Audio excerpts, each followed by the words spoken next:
मी नितीन वसंतराव देशमुख, मुक्काम पोस्ट तिवसा, तालुका जिल्हा यवतमाळ। माझा मोबाईल नंबर आहे 9604480469। आज आपण माझ्या सोयाबीन या क्षेत्रावर आहे। तुम्ही बघू शकता या क्षेत्रात या साइडला खूप जास्त टेकड्या आहे। या टेकड्याचं जे पाणी आहे ते सुद्धा या प्लॉट कडूनच असा त्याचा जो फ्लो आहे तो फ्लो असा खालच्या साइडला असल्यामुळे पाणी जास्त प्रमाणात साचतंय। मी या प्लॉटवर अवकिरा आणि किंबोची 16 जून 2024 रोजी पेरणी केल्यानंतर लगेचच याचं स्प्रेइंग केलं आणि त्यानंतर स्प्रेइंग केल्यानंतर मला जसं सीड वर आल्यानंतर प्लांट जसे जसे वाढत गेले तसं तसं त्यात गवताचं प्रमाण कुठल्याही प्रकारचं दिसलं नाही। त्याच्यामुळे मला इंटरकल्टिवेशन करायची सुद्धा गरज पडली नाही आणि कुठल्याही प्रकारचं मजूर सुद्धा लावायची गरज पडलेली नाही। आज रोजी 62 दिवस या प्लॉटला झाले। आज 18 ऑगस्ट आहे।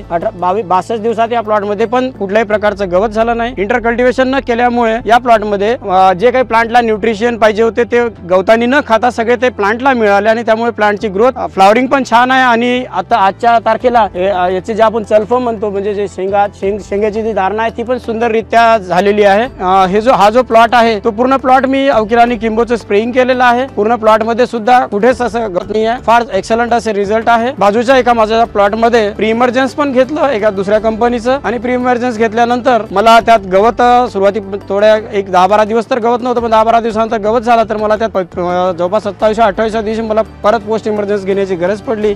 त्याच्यामुळे त्या प्लॉटमध्ये माझा पैसा पण वेस्ट गेला आणि माझी वेळ पण वाया गेली। तसंच या प्लॉटमध्ये तसं कुठल्याही प्रकारचं झालं नाही। मला इंटरकल्टिवेशनही करायची गरज पडलेली नाही। प्लॉटमध्ये अवकिरा आणि किंबोची फवारणी केली आणि त्याच्यामुळे मला दीर्घकाळ माझ्या प्लॉटवर गवतापासून नियंत्रण मिळालं आणि माझा प्लॉट पण फार सशक्त आहे। आणि मी माझ्या शेतकरी बांधवांना इतकं सांगू इच्छितो की त्यांनी सुद्धा पुढल्या वर्षी अवकिरा आणि किंबोची फवारणी करावी आणि वेळ आणि आपली मेहनत जी आहे ती दोन्ही वाचवावी।